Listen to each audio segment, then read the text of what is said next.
தினமலர் நேயர்களுக்கு வணக்கம். உரைகள் நிகழ்ச்சிக்கு வரவேற்கிறோம். அரசியல் களம் சூடு பிடித்திருக்கிறது. குறிப்பாக எதிர்க்கட்சிகளும் ஆளும் கட்சியும் எதிர்த்தரப்பும் எல்லாம் மோதிப்பாங்க அப்படின்னு எதிர்பார்க்கப்பட்ட வேளையில் நிறைய திருப்பங்களோடு நடந்து கொண்டிருக்கிறது இந்த 2026 சட்டமன்ற தேர்தல்.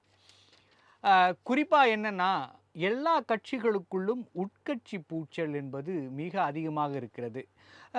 கோஷ்டி அப்படின்னு அறியப்பட்ட காங்கிரஸில் தொடர்ந்து நிறைய சச்சரவுகள் இந்த இடங்களை பெறுவதில் இருந்தால் கூட, காங்கிரஸ் கட்சியின் தமிழ் மாநில தலைவராக இருக்கக்கூடிய செல்வ பெருந்தகை அவர்கள் காங்கிரஸின் முயற்சிக்காக அதன் வளர்ச்சிக்காக பாடுபடவில்லை அப்படின்னு ஒரு பக்கம் பேசுகிறாங்க. இன்னொரு பக்கம் செல்வ பெருந்தகை அவர்கள் தொடர்ந்து நீடிக்க மாட்டார் அப்படின்னு பேசுகிறாரு. அவரே கூட குறிப்பிடுறாரு, இந்த தேர்தலுக்கு பிறகாக நானே முன்வந்து வேறு தலைமையை பரிந்துரைப்பேன் அப்படின்னு பேசுகிறாரு. இதற்கு பின்னணியில் இருக்கிற காரணங்கள் என்ன? திமுகவிற்கு மிக நெருக்கமாக அனுகூலமாக இருப்பதன் பின்னணியா, அல்லது வேறு ஏதேனும் காரணங்களா அப்படின்னு நிறைய கேள்விகள் இருக்கிறது. அந்த கேள்விகளைத்தான் இன்றைய உரைகள் நிகழ்ச்சி விவாதிக்க இருக்கிறது.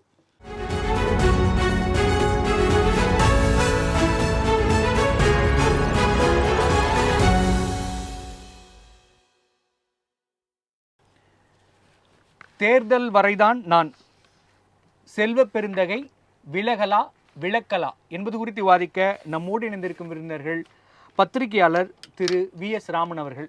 வணக்கம் சார். வணக்கம். மற்றும் காங்கிரஸ் கட்சியை சேர்ந்த திரு எஸ். நந்தகுமார் அவர்கள். வணக்கம் சார்.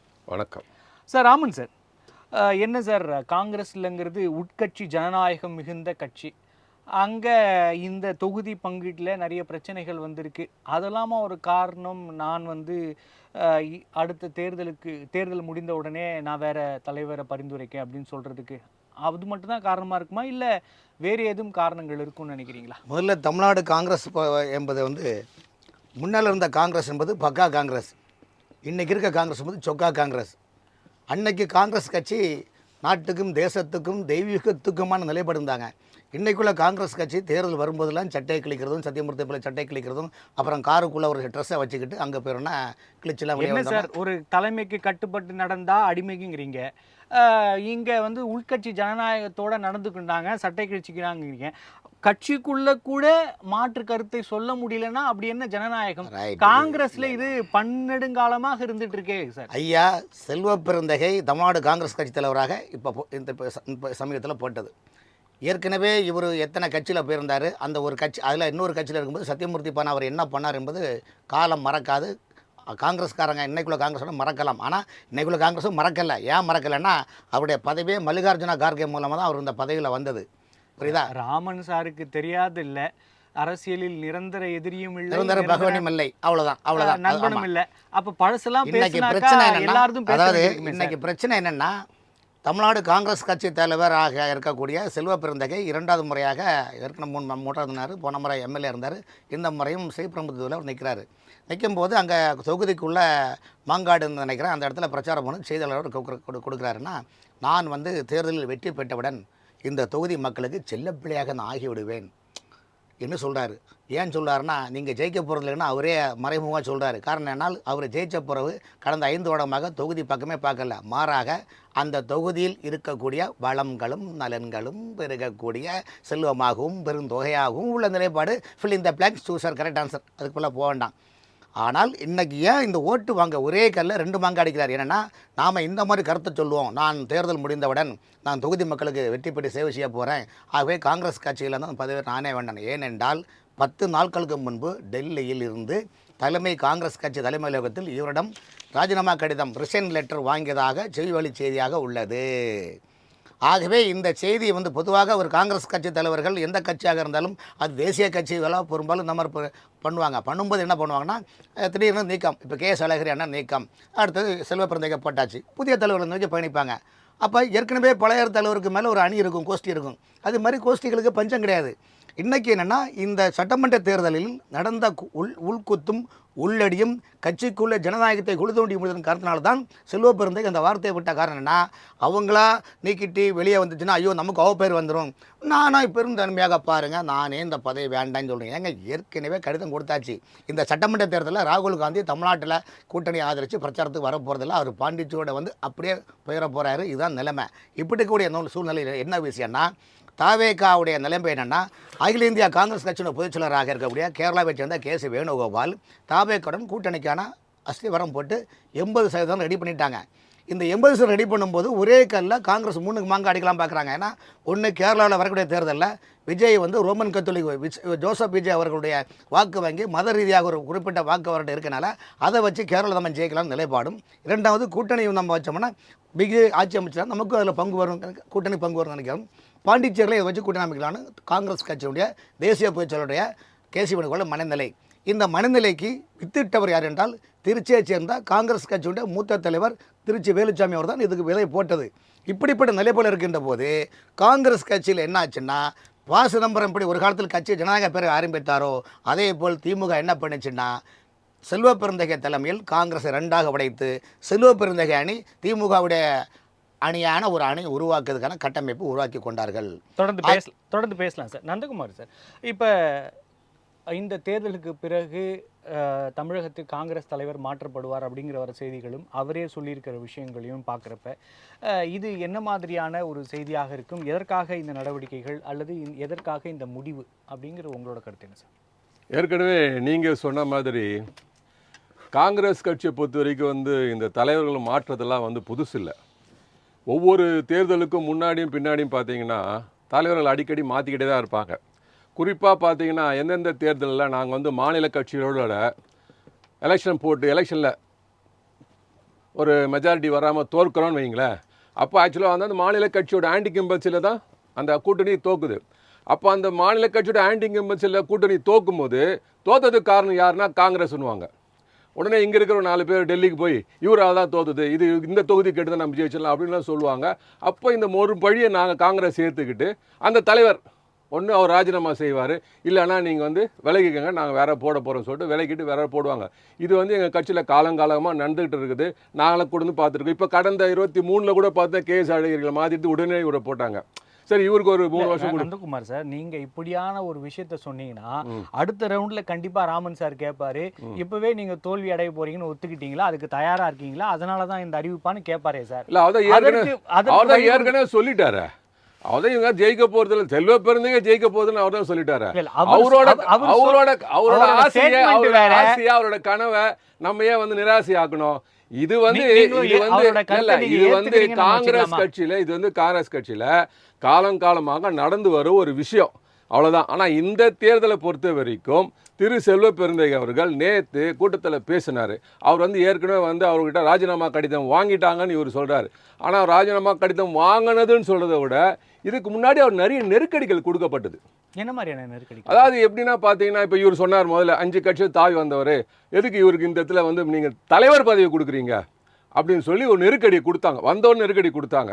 அப்போது 4 பேர் கூட தலைவருக்காக போட்டி போட்டவங்க எல்லாருமே வந்து நெருக்கடிலாம் கொடுத்தாங்க. அதே மீறி வந்து ஒரு சிறப்பாக தான் செயல்பட்டார்.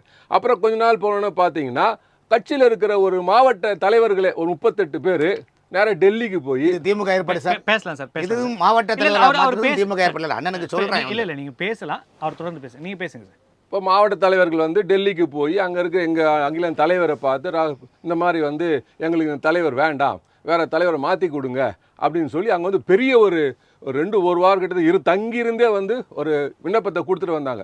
சரி, நான் கன்சிடர் பண்ணிட்டு போங்க அப்படின்னு சொல்லி அமிச்சாங்க. எங்களை பொறுத்த வரைக்கும் மேலிடம் என்ன நினைக்கிறாங்கன்னா, சரி சிறப்பாக செயல்பட்டுருக்கா, இந்த தேர்தல் வரைக்கும் மாதிரி இவரை வச்சு நம்ம நல்லபடியாக நடத்தணும் அப்படின்னு சொல்லி பிளான் பண்ணி தான் அவங்க வந்திருந்தாங்க. இல்லை, நீங்களே சொன்ன மாதிரி சிறப்பா செயல்பட்டு இருக்கிறார் அப்படின்னு தலைமை முடிவுக்கு வந்தா ஏன் இத்தனை பேர் போயிட்டு டெல்லியில உட்கார்ந்து அவரை மாத்துங்கன்னு கேட்க போறாங்க? இங்கதான் இவ்வளவு பேரே ஏற்றுக்கொள்ள அதாவது இங்கதான் விஷயமே என்னன்னா இதுக்கப்புறமா வந்து புதுசா வந்து மாநில தலைவர் மாவட்ட தலைவர்ல வந்து தேர்தல் முறை எடுக்கிறோம். இப்போ தேர்தல் முறை எடுத்து இங்க இருந்து அவங்க எல்லாம் டெல்லி கூட்டு போறாங்க. இது வரைக்கும் அது நடந்தே கிடையாது. டெல்லி கூட்டுக்கு போயிட்டு அங்க போய் ராகுல் காந்தி அவர்கள் நேரடியா ஒவ்வொரு மாவட்ட தலைவரும் கேட்கிறாரு, நீங்கள் வந்து யாரை விரும்புகிறீங்க, எந்த கூட்டணிக்கு போகலான்ட்டு. ஒரு 70% வந்து நமக்கு வந்து திமுக வேணாம், நாங்கள் தாவேக்காக தான் போகணும் அப்படின்னு சொல்கிறாங்க. ஸோ இது வந்து மாவட்ட தலைவரோட மனம். அதே நேரத்தில் எங்களோட மேலிடம் வந்து தாவேக்கா பக்கம் போகலான்னு ஒரு முடிவு பண்ணி அதுக்குண்டான பாதையை அவங்க போட ஆரம்பிச்சிட்டாங்க. அப்படி இருக்கும்போது இங்கே ஏற்கனவே நம்ம திமுக கிட்ட பேசிட்டோம், ஐவர் குழு போட்டுட்டோம், பேசிட்டோம். இதை விட்டுட்டு அவரால் வர முடியல. அது என்னவா இருந்தாலும் சொல்லிட்டு இவர் என்னவாலும் சொல்லிட்டு போட்டோம். ஆனால் தொண்டர்களின் மனநிலைக்கு எதிராக ஒரு கூட்டணி அமைத்திருக்கிறதா தலைமை? இல்லை, தொண்டருக்கு எதிரான ஒரு கூட்டணியை அமைத்தது தான் மேலிடம். ஆனால் இங்கே வந்து நடுவில் வந்து ப. சிதம்பரம் நீங்கள் சொன்ன மாதிரி உள்ளே வந்தார். அதாவது யாரால் திரு செல்வப்பெருந்தகை இந்த கட்சிக்கு வந்தாரோ, யாரால் இந்த செல்வப்பெருந்தகை தலைவரானாரோ அவராலேயே அவர் பலிக்கடாக்கப்பட்டார். உண்மையிலே சொல்ல போனால் அதுதான். அதாவது இந்த கூட்டணி ப. சிதம்பரம் தான். நான் உண்மையாக சொல்கிறேன். அவர் இந்த கூட்டணிக்குள்ளே தலையிடாமல் இருந்திருந்தால் அவர் செல்வப்பெருந்தகை தலைவராக நீடித்திருப்பார். ஏன்னா மேலிடம் என்ன சொல்லுதோ அதை கேட்டு போயிருப்பார். இப்போ அது போகாதனால என்னாச்சு பார்த்தீங்கன்னா, இந்த பக்கம் இருக்கிற ஏற்கனவே தாவேக்கா பக்கம் போகணும்னு சொன்ன அவ்வளோ பேருமே எதிர்க்க ஆரம்பிச்சிட்டாங்க. இந்த பக்கம் வந்து அவர்கிட்ட வந்து சீட்டு வேணும்னு கேட்குறவங்க நெருக்க ஆரம்பிச்சிட்டாங்க. இப்போ வந்து இவருக்கு வந்து டெல்லிக்கிட்டே போய் பேச முடியல, இங்கே போய் திமுக கிட்டே டீல் பண்ண முடியல, இங்கே இருக்கிற லோக்கல் தலைவர்களையும் அவர் ஃபேஸ் பண்ண முடியல. ஸோ ஆக மொத்தம் என்ன பண்ணார், ஒரு நெருக்கடியான நிலைமையில் வந்ததுனால யார் பேசுகிறாங்க, அங்கே ஒருத்தர் டெல்லி யாராவது ஒருத்தர் பேசுகிறாங்க, இங்கே சோடகர் வந்து பேசுகிறாரு. இவர் நிலைமை என்ன, ஒரு தலைவரோட நிலைமை என்ன? இவரே ஓப்பனாக சொல்கிறாரு, பிரவீன் சக்கரவர்த்தி யாருங்க, நான் தாங்க எங்கள் தலைவர், என்னை மீறி யார் போய் அங்கே போய் தாபாக கிட்ட பேசுகிறாங்க அப்படின்னு கேட்குறாருன்னா அப்போ அவரோட மனநிலை எப்படி இருந்திருக்கும்? ஸோ அதுக்கு தள்ளப்பட்டது எப்படி? ஸோ இந்த நாள் பிரச்சனைனால தான் இது அப்படியே கொஞ்சமாக வளர ஆரம்பிச்சதுக்கு அப்புறமா தொகுதிக்கு போகும்போது பார்த்தீங்கன்னா 25 தொகுதி தான் அப்படின்னு சொன்னதுக்கு அப்புறமா எங்களோட மேலிட பொறுப்பாளர் சோழங்கர் சொல்லிட்டார், 25 நாங்கள் பேச்சுக்கே வரமாட்டோம்னு சொல்லி அவர் போயிட்டார். போனதுக்கப்புறம் திருப்பி சிதம்பரம் உள்ள வந்து அது 28 ஆக்கி ஒரு கூட்டணி உருவாக்கிட்டாங்க. சரி, கூட்டணி உருவாக்கினாலும் நமக்கு வேண்டிய தொகுதி வேணும் இல்லை. இப்போ நம்ம ஏற்கனவே ஜெயிச்ச 17 தொகுதியில் உங்களுக்கு 10 தொகுதி தரமாட்டேன்னா அப்போ நாங்கள் எங்கே போய் நிற்கிறது? ஜெயிக்கிற தொகுதியாக வாங்குங்க அப்படின்றாங்க. அதுக்கு ஒரு குழப்பம் இல்லை. ஸோ இப்படி எல்லா பக்கத்தில் வந்து அவரை சுற்றி பிரச்சனைகள் வந்ததுனால அவர் எப்போ இந்த தேர்தலை நல்லபடியாக முடிச்சு கொடுத்துட்டு நான் போகிறேன், என்னை விடுங்கன்ற மாதிரி அவரே வெளிப்படையாக சொல்லியிருக்காரு. என்னை பொறுத்த வரைக்கும் பார்த்தீங்கன்னா இதுவே வந்து கொஞ்சம் தாமதமாக சொல்லிட்டாரோன்னு தோணுது. தொடர்ந்து பேசலாம் சார், தொடர்ந்து பேசலாம். ராமன் சார், இப்போ அவர் சொன்னது பார்த்தா இவ்வளவு நெருக்கடிகளுக்கு மத்தியிலும் தன்னுடைய கட்சியை தன் தோளில் சுமந்து கொண்டு வாழுகிற ஒரு தியாகியை இப்படி சொல்லிட்டீங்களே சார். இல்லை அண்ணன் அவர் சொல்கிறத பார்த்தா கீழே விழுந்தாலும் எங்கள் மீசில் மண்ணே விட்டல பாருங்க, எவ்வளோ நாங்கள் வந்து அப்படியே அவ்வளோ நேரடியா பேசியிருக்காரு சார். இவர் நான் சொல்கிறேன் இருக்கிறத அப்படியே பேசியிருக்காரு சார். அதில் தமிழ்நாடு காங்கிரஸ் கட்சியில் நேர்மை என்று சொன்னால் காமராஜர், கக்கன், பக்தவசலம், ஜே.கே. போப்பனார், வாழப்படியார்னு சொல்லுவாங்க. அதுக்கப்புறம் நான் ஆமாம் நீங்கள் கூட சொல்லலாம் சொல்லுங்க, உங்கள் வாயால் சொன்ன எவ்வளோ திருப்தியாக இருக்கும். அதே நேரத்தில் ஒரு தலைவர் இப்போது அவனை கேட்டார், பிரவீன் சக்கரவர்த்தி யாருன்னு செல்வப்பிரந்தை கேட்குறாருன்னு சொல்லார். ஒரு தேசிய கட்சியில் வந்து ஒரு பிரதிநிதிகள் வரும்போது அவர்களை உணர்வை மதிக்கணும். ஏன்னா அவங்க ஒன்று சும்மா வந்துட்டு போகல, மேலிடத்துலேருந்து உள்ள பிரதிநிதியாக வந்து பேசும்போது பிரவீன் சக்கரவர்த்தி யாருன்னு கேட்கணும்னா உங்களுடைய மனநிலை என்ன, அந்த தாங்கிக் கொள்ளக்கூடிய மைண்ட் செட்டப் இல்லைல்ல. அப்போ வந்து ஒரு தேசிய கட்சிக்கான பணப்போக்கம் இன்னைக்கு செல்வப்பெருந்தகையை பார்க்குற இடத்துல இல்லாமல் அவரை காங்கிரஸ் கட்சிக்காரங்க மட்டும் இல்லை, அந்த தொகுதி ஸ்ரீபுரம் தொகுதி மக்களே பயத்தில் தான் பார்க்குறாங்க. ஏதோ அடிப்பாரோ பிரச்சனை பண்ணுவாரோன்னு. காரணம் இதில் பெரிய ஒரு சின்ன உதாரணம், திருச்சி என்றால் KN நேரு, தாம்பரம் என்றால் SR ராஜா, பலர் என்றால் இ கருணாநிதின்னு சொல்லுவாங்க. அவ்வளோ பெரிய சாம்ராஜ்யத்தை 30-40 ஆண்டால் சாம்ராஜ்ய நிர்வாகத்தை பண்ணக்கூடிய தாம்பரம் தொகுதி MLA SR ராஜாவும் பல்லவரம் தொகுதி MLA ஈக்காவும் பேர் மாற்றி புதிய வேட்பாளரை போட்டார்களா இல்லையா? அது திமுக அடுத்த முடிவு தானே இல்லையா? அப்போ ஆண்டாண்டு காலம் திமுகவில் ஒரு வேட்பாளரை மாற்றுறது சாதாரண விஷயம் கிடையாது. ஒரு மந்திரி 1000 தப்புச்சுனாலும் அவங்க மாற்ற மாட்டாங்க. அப்படிப்பட்ட திமுகவிலே களை எடுத்தார்கள் என்றால் என்ன நிலைமை காங்கிரஸில் உள்ளது என்றால், இன்றைக்கி இந்த வேட்பாளர் ஸ்டேட்டில் 3வது 4வது பட்டியலில் தான் வெளியே வந்திருக்குது. இந்த 4வது பட்டியல் வரைக்கும் வெளியே வர காரணம் ப. சிதம்பரம் அவர் போய் சிஎம் கிட்ட உட்காந்து பேசின அப்புறம் தான் காம்ப்ரமைஸ் ஆகி ஒரு நிலைப்படுத்தி பிரச்சனை நார்மலாக நிலைப்படாகி இவர் கொடுக்குற லிஸ்ட்டை தான் டெல்லி பரிசீலனை பண்ணாங்க. ஆனால் உண்மையை சொன்னது காங்கிரஸில் வந்து செல்வப்பெருந்தை என்ன பண்ணியிருக்காரு, தமிழ்நாடு முழுவதும் 38 மாநிலங்கள் என்னென்ன பண்ணியிருக்காரு, என்ன அரசியல் பண்ணியிருக்கிறாரு.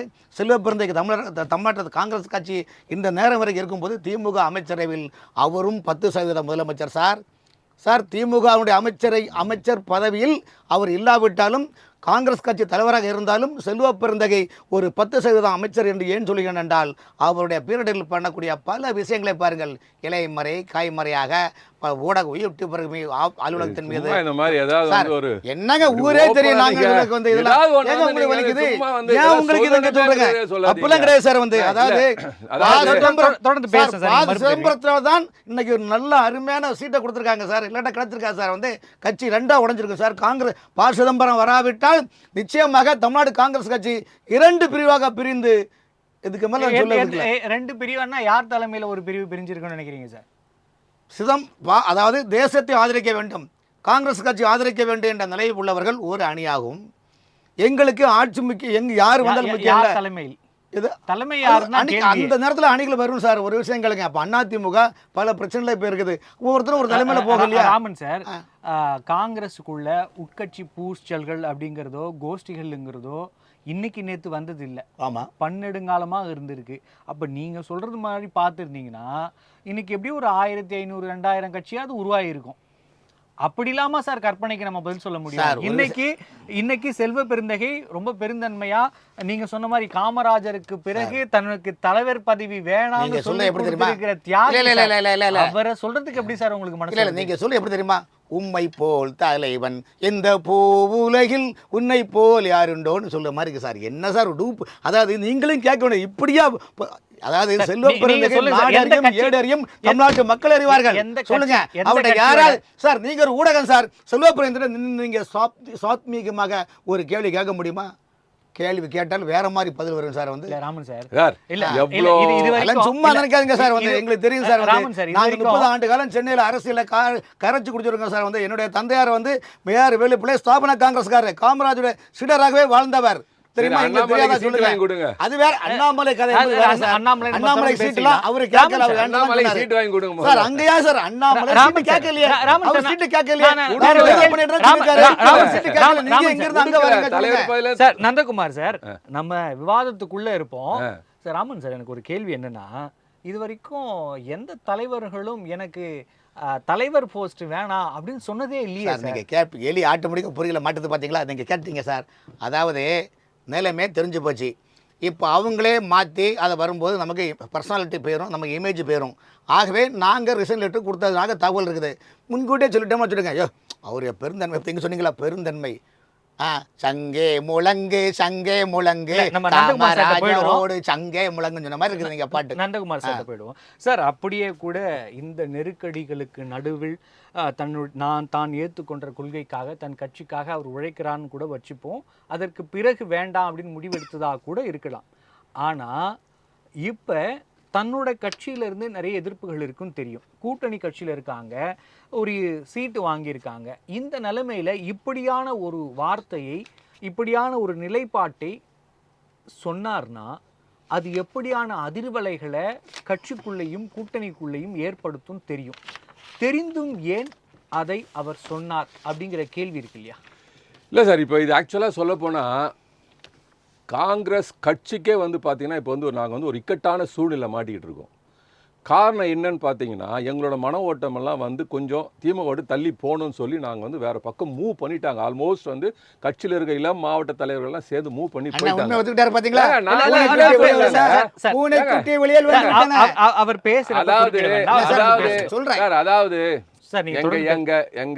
எங்கள் அகில இந்திய முன்னிலை தலைவர் ராகுல் காந்தி இங்கே இருக்கிற 71 மாவட்ட தலைவரை கூப்பிட்டு கேட்ட போக 70% நமக்கு இங்கே வேண்டான்னு சொல்லிட்டாங்க. நாங்களும் மூவ் பண்ணிட்டோம். ஆல்மோஸ்ட் நீங்கள் சொன்ன மாதிரி நாங்களும் மூவ் பண்ணிட்டோம். அப்படி மூவ் பண்ணிட்டு போகும்போது நீங்கள் வந்து இல்லை இங்கே தான் இருக்கணும்னு அப்படின்னு சொல்லி ஒரு சிஸ்டத்தை கொண்டு வந்துட்டீங்க.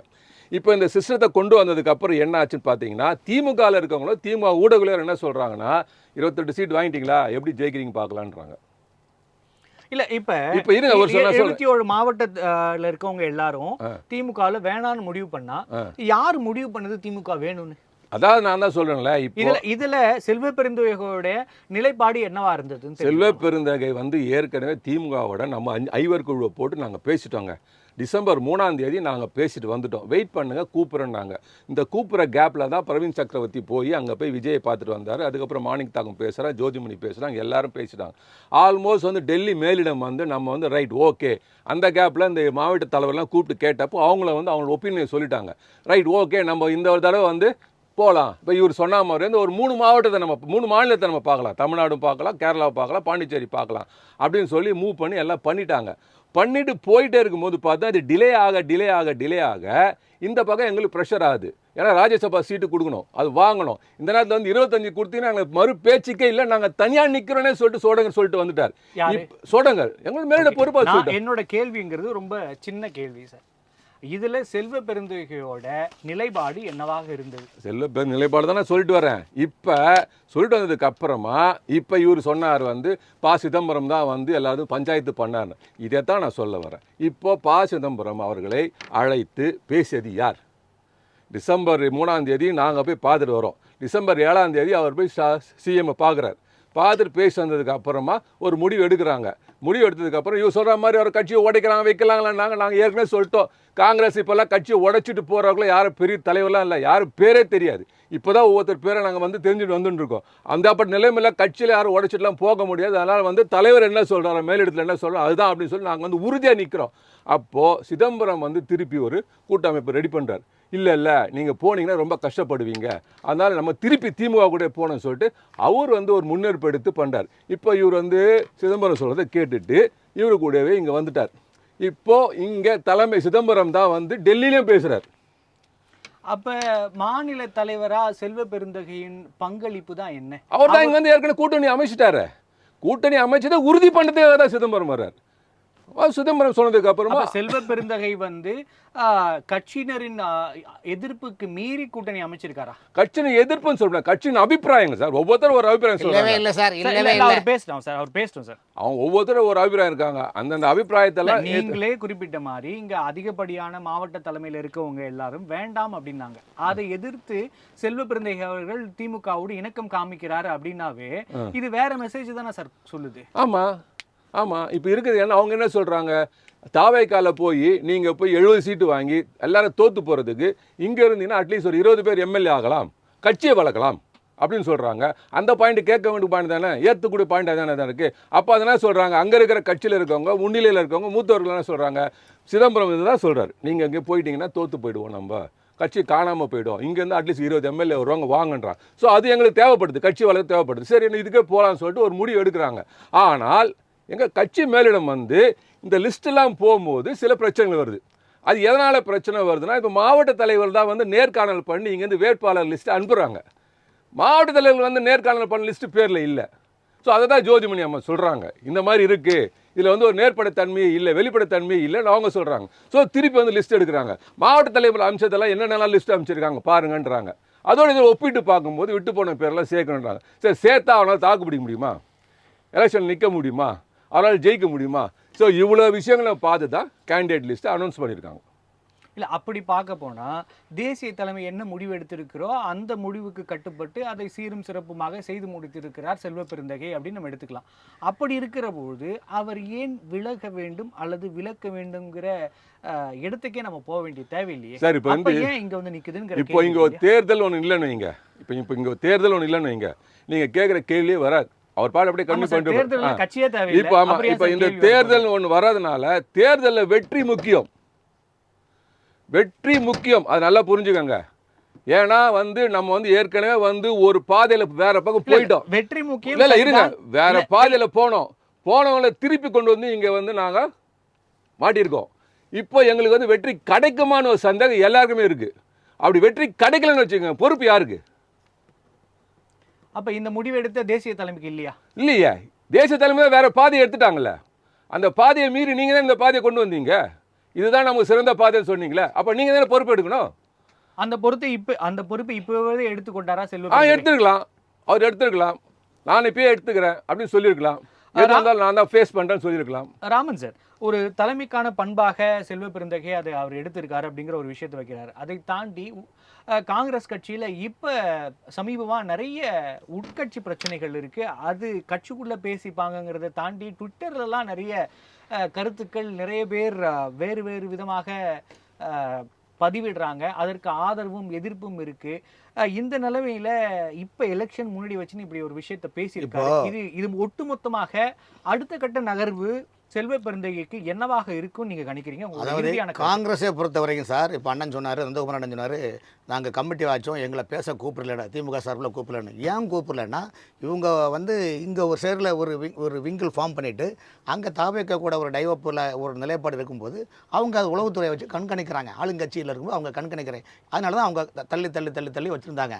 அப்புறம் ப. சிதம்பரம் வந்த பிறகு தான் நிலைப்பாடு மாறி ஃபைனல் லிஸ்ட்டு உருவாச்சு. உதாரணத்துக்கு உழவங்கோடு தொகுதியில் பார்த்தீங்களா, தாரகை தங்க வந்து அந்த ஒரு அம்மா தான் வந்து எம்எல்ஏ இருந்தாங்க, கரண்டில் இடைத்தேர்தலில் இருந்தாங்க உழவங்கோடு தொகுதியில். இப்போ திடீர்னு பார்த்தீங்கன்னா மெந்தநாத்தை புதுப்பட்டியில் பார்த்தீங்கன்னா குளச்சல் தொகுதியில் மாற்றிட்டாங்க. குளச்சல் தொகுதியில் ஏன் மாற்றினாங்கன்னா, கடற்கரை மக்கள் அதிகமாக அந்த குளச்சல் தொகுதியில் தான் இருக்கிறாங்க. ஸோ அந்த சமுதாய மக்கள் வாக்கு வாங்குவதற்கு இங்கே வந்திருக்காங்க. ஆனால் அதே நேரத்தில் உழவங்கோட்டில் பிரவீன் வந்து திருவனந்தபுரம் கேரளாவை சேர்ந்த ஒரு கிறிஸ்தவ மத பாதிரியாரை போட்டிருக்காங்க. ஏன் போட்டிருக்காங்க தெரியுமா? இது வந்து அதில் வந்து நிறைய மத விஷயங்கள் நிறைய இருக்குது. ஏன்னா ஏற்கனவே அண்ணா அவர்கள் சொன்னார், நெல்லை எங்கள் இல்லை, குமரி எங்கள் தொழில் என்பது. ஏன்னா குமரி மடத்தை பிறகும் மத சார்ந்தப்பான ஒரு நிலைப்பாடு. இப்போ அண்ணன் சொன்னார், 28 சீட்டு நாங்கள் வாங்கிட்டோம், நாங்கள் 20 சீட்டாவது ஜெயிப்போம். ஐயா, எழுதி வைத்துக் கொள்ளுங்கள், நீங்கள் வேட்பாளர்களில் யார் ஜெயிக்க வேண்டும் என்று திமுக டிக் அடித்து வச்சிருக்கிறாங்க. அந்த டிக்கில் பல விஷயங்களையும் பல கேள்விகளை எழுப்புபவர்களையும் அந்த தொகுதியிலேயே தோல்வியடைய வைப்பதற்கான கட்டமைப்பும் அவர்கள் உருவாக்கி விட்டார்கள். நீங்க மறந்துடாதீங்க, சீட்டை வெற்றி வாங்குவோம் ஜெயிப்போம் நினைக்காதீங்க. உங்களுக்கு திமுக வந்து யாரு ஜெயிக்க வேண்டும், யாரு தோற்கடிக்க வேண்டும், யாரு சட்டமன்றம் வரக்கூடாது என்பது லிஸ்ட்டும் அவங்க கையில் இருக்குது. பொறுத்திருந்து நீங்க பாருங்க. இல்லை, அதைத்தான் நான் சொல்கிறேன். அந்த டிக்கெட் வச்சுருக்காங்கல்ல 28 பேரில், அது யாருன்னு சொல்லிட்டீங்கன்னா மற்றவங்க நாங்கள் செலவு பண்ண வேணாம்னு சொல்லிடுவோம். அதிகமாக செலவு பண்ணி அவன் நஷ்டம் அடையதை விட யார் உங்களுக்கு இவ்வளோ தெரியுதே சார்? எப்படி சொல்லுங்க? டிக்கெட் பார்த்து கிரீன் டிக்ல அடிச்சிருக்காங்க சொல்றீங்க. அப்புறம் யார் யாரு சொல்லுங்க? இதே காலத்தில் 4ஆம் தேதி ரிசல்ட் 4ஆம் தேதி நம்ம திருப்பி பேச போறோம். யூகங்கள் அடிப்படையில சொல்றாங்க. யூகங்கள் இது உண்மையும் கூட. என்ன யூகங்கள் சார்? இல்ல நந்தகுமார் சார், நான் முடிச்சிடறேன். அவர் யூகமோ ஆசையோ அவர் சொல்றாரு, உங்களோட மறுப்பு நீங்க பதிவு பண்றீங்க, நான் புரிஞ்சுக்கிறேன். காங்கிரஸ் தலைவர் விலகல் என்பது மாற்றம் என்பது நம்ம புதுசா கேள்விப்படக்கூடிய விஷயங்கள்லாம் ஒன்றும் இல்லை. தேசிய கட்சிகளில் தொடர்ந்து நடந்து கொண்டே இருக்கிற விஷயங்களாக இருந்தால் கூட இந்த தேர்தலுக்கு முன்னாடி வச்சு இப்படியான ஒரு நிலைப்பாடை வெளிப்படையாக அறிவிப்பது என்பது தேர்தல் பணியில பின்னடைவாக இருக்காதா? இதன் பின்னணியில் கூட்டணி கட்சிகள் கைகள் இருக்கிறதாக பேசுகிறார்கள், கையிலேயே அவர்கள் கை இருப்பதாக பேசுகிறார்கள். இதெல்லாம் நம்ம எப்படி புரிஞ்சுக்க முடியும்? இதோட உண்மைத்தன்மை என்ன? நேரடியா நிறைய விளக்கங்களை கொடுத்துருக்கீங்க. இறுதியான உங்களோட உரை இதுவாக. அதாவது நான் இது வரைக்கும் பேசியிருக்கேன் எந்த சேனல்லையும் சரி, என் கட்சியை விட்டு கொடுக்க மாட்டேன். அதே நேரத்தில் வந்து இருக்கிறத ஓப்பனாக பேசிட்டு தான் இருக்கேன். அதனால் வந்து பார்த்தீங்கன்னா இப்போ நான் சொல்கிறேன், இந்த கூட்டணி அப்படிங்கிறது நீங்கள் கைக்குள்ளே கை இருக்குதா இல்லை கைக்குள்ளே சூரியன் இருக்குதா, இதெல்லாம் இல்லை. நாங்கள் கேட்டது இது வரைக்கும் இல்லாதது 41 தொகுதி கூட்டணி ஆட்சி, உள்ளாட்சியில் 20%, கூட்டூரில் 20% கூடுங்கன்னு நாங்கள் கேட்டோம். இது நாங்கள் வந்து இது வரைக்கும் கேட்கல. நாங்கள் வந்து 2006லேயும் கேட்கல, இதுலேயும் அப்புறமா கேட்கல. நாங்கள் இப்போ கேட்டிருக்கோம். அதை வந்து கொடுக்கறதுக்கு அவங்க ஒரு பெரிய மனசு பண்ணி வந்திருந்தாங்கன்னா இவ்வளோ ஒரு முரண்பாடு போயே இருக்காது. இல்லை தேர்தலுக்கு அப்புறம் பேசிக்கலாம் வாங்க, தொகுதியை நான் குறைச்சிக்கிறேன் ஆனால் கூட்டணி தரேன் அப்படின்னு சொன்னால் வந்திருக்காது. ஆனால் எங்களுக்கு பார்த்து 58 வருஷமாக நாங்களாம் ஆட்சியில் இல்லாமல் ஒரு கட்சி நடத்திட்டு இருக்கோம். இல்லை, இன்னும் நேரடியாக கூட நான் என்னோட இறுதி கேள்வி வச்சிடுறேன். காங்கிரஸ் கட்சியின் மாநில தலைவராக இருக்கிற செல்வ பெருந்தகை யாரின் கையாக இருக்கிறார் அப்படிங்கிறதான் கேள்வியாக காங்கிரஸ் கட்சியில் இருப்பவர்களே நேரடியாக பதவியில் இருப்பவங்க கேட்டுட்டு இருக்காங்க. அதற்கு உங்களோட நேரடி இறுதியான பதில் சொல்ல. இல்லை சார், இது வந்து எல்லாருக்கும் தெரிஞ்ச விஷயம்தான். இப்போ அவர் யாரோட கையாக இருக்காரு, காங்கிரஸ் செல்வ பெருந்தகைக்கு மாத்திரம் தானா அப்படின்னு எல்லா கேள்வியும் கேட்டாங்க. இப்போ இது வந்து நான் வந்து ஏற்கனவே சொல்லிட்டேன் பார்த்தீங்களா, நாங்கள் மேலிடம் முடிவு பண்ணதையும் மீறி இங்கே தான் கூட்டணி வைக்கணும் அப்படின்னு சொல்லி திமுகவோட கூட்டணி அமைச்சு அதை தொடர்ந்து இந்த பக்கம் நாங்கள் வேறு பாதையிலும் பயணிக்கும் போது இல்லை இந்த பாதை தான் அப்படின்னு சொல்லி தைரியமாக நின்றுந்தார் பார்த்தீங்களா. அப்போவே நீங்கள் புரிஞ்சுக்கணும் அவர் எந்த பக்கம் இருந்தார் அப்படிங்கிறது, அவருக்கு யார் உறுதுணையாக இருந்தது வந்து உங்களுக்கு தெரியும். ஸோ இதுக்கப்புறம் நான் வந்து விளக்கமாக இவர் வந்து இங்கே தான் இருக்காருன்னா, நான் எப்பவுமே சொல்ல ஒரு விஷயம் என்னென்னா, கையிலனா சூரியன் உதிக்காது அப்படின்னு நான் சொல்லுவேன். அவ்வளோதான். அண்ணன் நாசுகா சொல்கிறாரு, செல்வ பெருந்தகை தலைமையில் இருக்கக்கூடிய தமிழ்நாடு காங்கிரஸ் கை அறிவாலயத்தின் பக்கம் உள்ளது என்பது என்னோட சொல்கிறேன். இன்னைக்கு தோண்டு 58 வருஷமாக ஆட்சி அமைக்கல முடியலன்னு சொல்கிறாங்க. இன்னைக்கு காங்கிரஸ் கட்சி தோண்டு கிடக்குது. மீண்டும் காமராஜர் ஆட்சி வர வேண்டுமானால் காமராஜருடைய சீடராக இருந்து காங்கிரஸ் கட்சியுடைய இன்னைக்கு நாடு நரம்பு எல்லாம் மட்டுமில்ல அரசியல் சார் ஒரு நிமிஷம் சார் இல்லை சொல்லுங்கள் சார் இல்லை சார் அரசியல் கட்டமைப்பு உருவாக்க வேண்டுமானால் திருச்சி வேலுச்சாமி அவர்களை தமிழக காங்கிரஸ் கட்சியின் தலைவராக போட்டால் காங்கிரஸ் வீறு கொண்டேலும் பொங்கியலும் யாரை இன்னைக்கு திமுகவுடைய நாடி நரம்புகளை தவறுகளையும் சுட்டிக்காட்ட ஒரு தலைவன் என்றால் அது திருச்சி வேலுச்சாமி தான் காரணம் என்றால் மிகப்பெரிய அறிவு சிந்தனையாளர் அவரை நீங்க ஆக்குங்க. உண்மைதான் சார். நான் பொய் சொல்றேன்னா நீங்க காங்கிரஸ் டெல்லியில கேட்டு பாருங்க, அண்ணன் கேசி வேணுபால்ட்ட கேட்டு பாருங்க, எல்லா தலைவர்களுக்கும் தெரியும். உழைப்பவர் உத்தமர் காமராஜர் வழி கொள்கை வழி கொண்டவர் திமுகவுடைய கேள்வி கடனை இன்னைக்கு காங்கிரஸ் கட்சிக்கு 28 சீட்டு வர காரணம் அந்த திருச்சி வேலுச்சாமி என்ற பதிவு சொல்றேன். நன்றி சார். நம்முடைய விவாதத்தில் கலந்து கொண்டு பல்வேறு கருத்துக்களை நம்மோடு பகிர்ந்து கொண்டமைக்கு நன்றி.